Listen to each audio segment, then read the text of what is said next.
Boa tarde, pessoal. Boa tarde.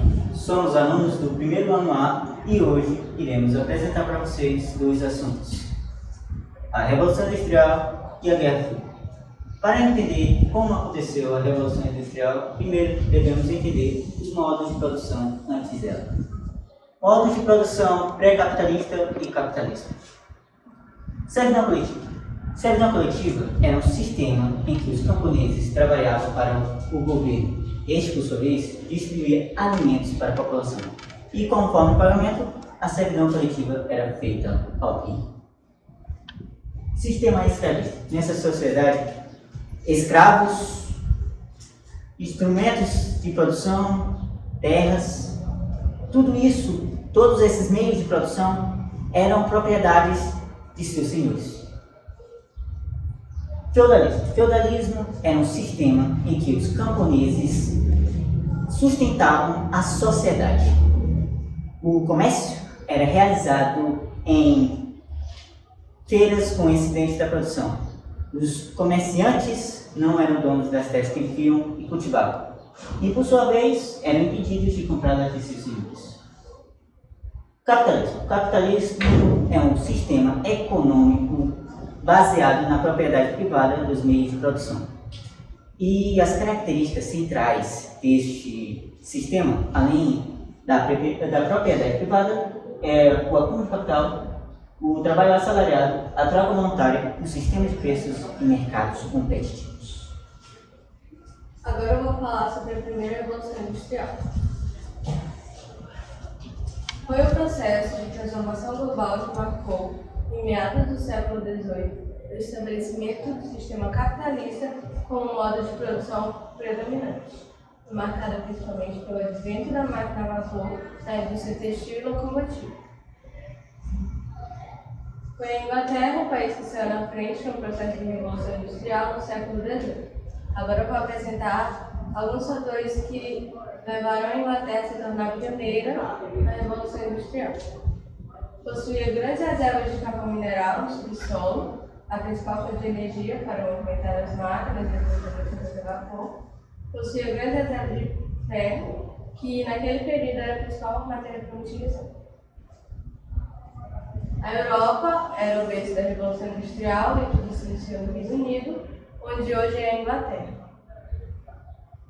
As principais consequências deste período foram a substituição do trabalho humano por máquinas, o crescimento desenfreado das cidades, o aumento significativo de indústrias e, consequentemente, da produção, a organização da sociedade em dois grupos, burguesia e proletariado.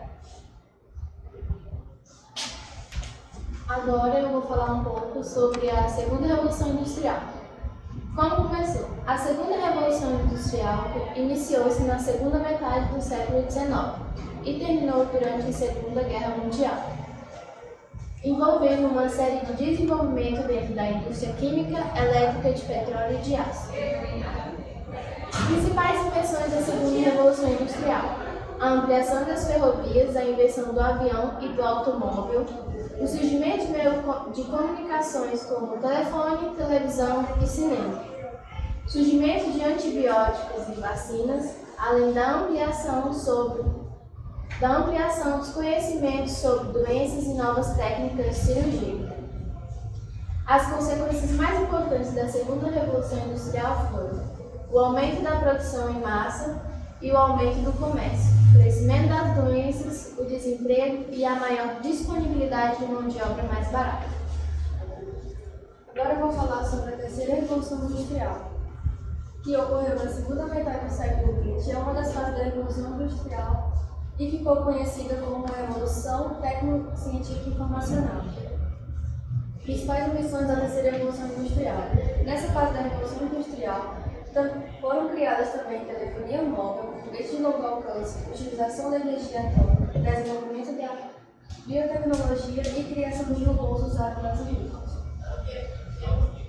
As principais consequências da terceira revolução industrial podem ser vistas não só no campo produtivo, como o invento e melhoramento de máquinas nas indústrias, mas também com a utilização da robótica, que diversificou e ampliou a produção, diminuindo os custos no campo social. Agora eu vou falar sobre a Guerra Fria. A Guerra Fria foi um conflito político-ideológico travado entre os Estados Unidos e a União Soviética entre 1947 e 1991. Nunca houve um conflito aberto entre americanos e soviéticos. A doutrina da destruição desencorajou um ataque nuclear preventivo de ambos os lados.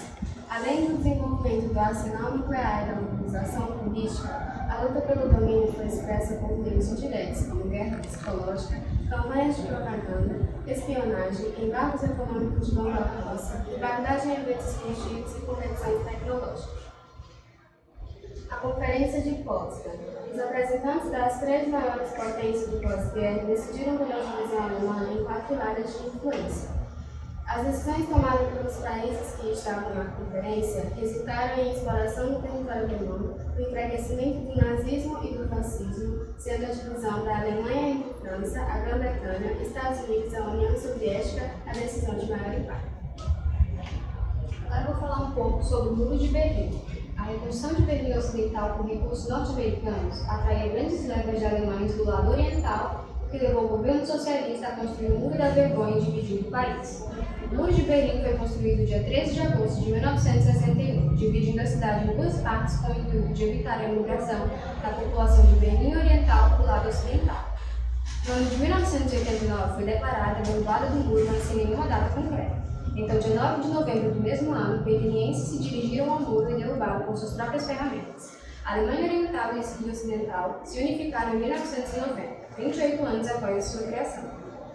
Na apresentação do slide, podemos ver Berlim Oriental, que era socialista, e Berlim Ocidental, que era capitalista.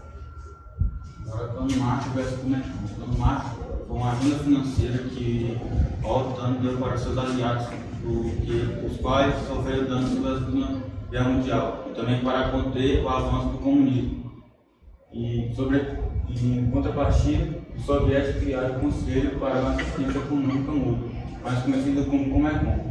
Nesse plano, as nações do bloco comunista agruparam sob a liderança do soviético. Esse plano foi criado por soviéticos para evitar que o Plano Marshall seduzisse as nações do bloco comunista a se aliarem com os americanos. Agora, a OTAN versus Pacto de Varsóvia. A OTAN foi uma aliança militar liderada pelos Estados Unidos destinada à defesa preventiva de um possível conflito direto contra o bloco socialista. Enquanto isso, o Pacto de Varsóvia foi um acordo militar firmado em 14 de maio de 1955, estabelecendo uma aliança entre os países socialistas do leste europeu. Hoje, gente, agora vamos falar sobre a corrida espacial, que foi uma competição do século XX entre dois adversários da Guerra Fria, que foi a União Soviética e os Estados Unidos, para alcançar a capacidade superior de voo espacial e de tecnologia. Teve suas origens na corrida armamentista nuclear baseada em mísseis balísticos entre as duas nações após a Segunda Guerra Mundial. Basicamente, para eles, quem chegasse primeiro ao espaço naquele tempo reafirmaria ser a maior potência mundial. E na questão militar, dominar o espaço poderia trazer benefícios como monitorar o seu inimigo e, em caso de eventual guerra, atacar. Os marcos mais importantes da corrida espacial.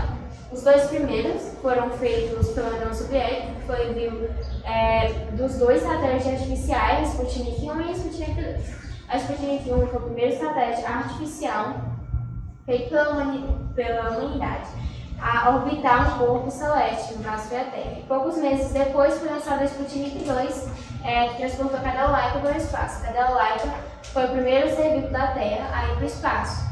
E também, infelizmente, ela morreu 10 dias depois por conta de um superaquecimento na Sputnik 2. E os Estados Unidos, vendo que eles estavam muito atrás da União Soviética nessa questão espacial, estavam nessa correria para inventar, mandar um satélite para o espaço, e foi criada a NASA. E aí a NASA, ela lançou a Explorer 1 em 1958, O satélite americano acabou descobrindo a existência de uma região radioativa ao redor da Terra, o Cinturão de Van Allen. Outro marco da União Soviética também foi Yuri Gagarin, que foi o primeiro homem a ser enviado para o espaço, e a espaçonave transportou chamada Sebastopol. E o último e grande marco importante foi o envio do homem à Lua, que foi uma missão dos americanos, tripulada por 3 pessoas. No caso foi Apollo 11, e o principal deles, foi o primeiro homem a pisar na Lua, como a gente sabe, Neil Armstrong. Alguns principais avanços tecnológicos da Guerra Fria, como eu falei, a Sputnik 1 foi um deles. O GPS, que foi criado por um projeto militar dos Estados Unidos, conhecido como NAVSTA. E alguém já assistiu o filme Enigma? Já. Ele conta a história de Alan Turing, que foi o criador do computador. Aquele foi o primeiro computador a ser criado. Ele pegava uma sala inteira e ele começou a ser criado durante a Segunda Guerra Mundial, que foi para interceptar mensagens codificadas da Enigma, que era uma máquina alemã. Mas só foi terminado durante a Guerra Fria. O nome dele era ENIAC, um cérebro gigante, como foi chamado pela imprensa na época. Pesava 30 toneladas e ocupava de cerca de 165 metros quadrados. E a internet também foi tudo dessa época. As câmeras digitais. Desenvolvida pela NASA em 1976, o satélite KH-1 Volcano foi o primeiro equipamento com uma câmera óptica elétrica capaz de transmitir as imagens em formatos digitais. O desenvolvimento dessa tecnologia permitiu a criação das câmeras digitais que a gente usa hoje em dia, tipo no telefone. Guerras indiretas. Como foi citado no início, nunca houve uma guerra direta entre os Estados Unidos e a União Soviética. Porém, eles lutaram diretamente em algumas guerras, como exemplos, Guerra das Coreias. Esse conflito iniciou-se em 1950, quando os comunistas norte-coreanos, apoiados por chineses e soviéticos, invadiram o território sul-coreano, apoiados pelos americanos. O objetivo era reunificar a Península da Coreia sob a liderança dos comunistas. Crise de mísseis em Cuba. Naquele ano, o Serviço de Inteligência dos Estados Unidos descobriu que a União Soviética estava instalando uma base de mísseis em Cuba, país que havia passado por uma revolução nacionalista em 1959. A inteligência americana sabia que os mísseis soviéticos representavam pouca ameaça para os Estados Unidos, mas o presidente americano sabia que a questão teria repercussão negativa sobre seu governo e decidiu intervir. A crise dos mísseis foi um momento de maior tensão entre as duas potências da Guerra Fria e se passou em 1962. Aqui a gente tem uma representação geográfica de como o Cuba fica próximo dos Estados Unidos em um raio de 1.800 km a 3.000 km. As consequências da crise de mísseis em Cuba. Os Estados Unidos rompem de vez com Cuba economicamente e decretam embargo econômico. Em contrapartida, Cuba resolve adotar o comunismo como regime político. Após Cuba adotar o regime comunista foi aplicado 2 regimes de ditadura que se estendem até o dia de hoje. Guerra do Vietnã foi um conflito travado entre 1959 e 1975, entre Vietnã do Norte e Vietnã do Sul, e ambos lados procuravam unificar o país sob seu controle. Vietnã do Norte era da União Soviética e Vietnã do Sul era dos Estados Unidos, e ambos queriam unificar a Península Vietnamita. Agora eu vou falar sobre o fim da Guerra Fria. Os principais motivos pelo fim da Guerra Fria foi a queda do Muro de Berlim, que ocorreu no final de 1989, quando os alemães derrubaram, promovendo assim a reunificação da Alemanha, e também a dissolução da União Soviética. O principal motivo pelo fim da União Soviética foi a crise que passou a enfrentar no final da década de 1970. O último presidente soviético, Mikhail Gorbachev, realizou reformas de abertura no país e essas levaram ao seu desmantelamento. E em 26 de dezembro de 1991, a União Soviética foi dissolvida, marcando assim o fim da Guerra Fria. E aqui temos exemplos de objetos antigos e atuais. Eles existem por causa das 3 revoluções industriais. Temos exemplos aqui do primeiro deles, que é essa televisão do ano 2000, essa rádio e televisão de 1970. Temos também esse telefone de fio de 1976. Temos esse rádio de 1963. Temos essas fitas cassetes, que é de 1990, que pode ser usado nesse rádio. Temos essa caixa de som atual. Temos exemplo também dessa mimeógrafo antiga, que utilizava álcool. E temos aqui essa impressora digital atual. Aqui temos exemplo de trabalhadores nas indústrias, nas primeira e segunda revolução industrial. E aqui temos o trem a vapor, a principal invenção da primeira revolução industrial. Bom, agora aqui a gente tem aqui algumas imagens da Guerra Fria, as principais delas. Aqui é um jornal da época, aqui eram protestos que aconteciam diariamente no Muro de Berlim para que ele fosse derrubado. Aqui eram os militares intervindo nessas manifestações. E aqui é a Laika, a cachorra que eu falei, que foi a primeira ser viva para o espaço na Terra. Aqui são fotos do homem na Lua. Aqui é uma miniatura, né, do primeiro computador. E aqui é a Sputnik 1, que foi o primeiro satélite artificial. E é isso, obrigada pela sua atenção.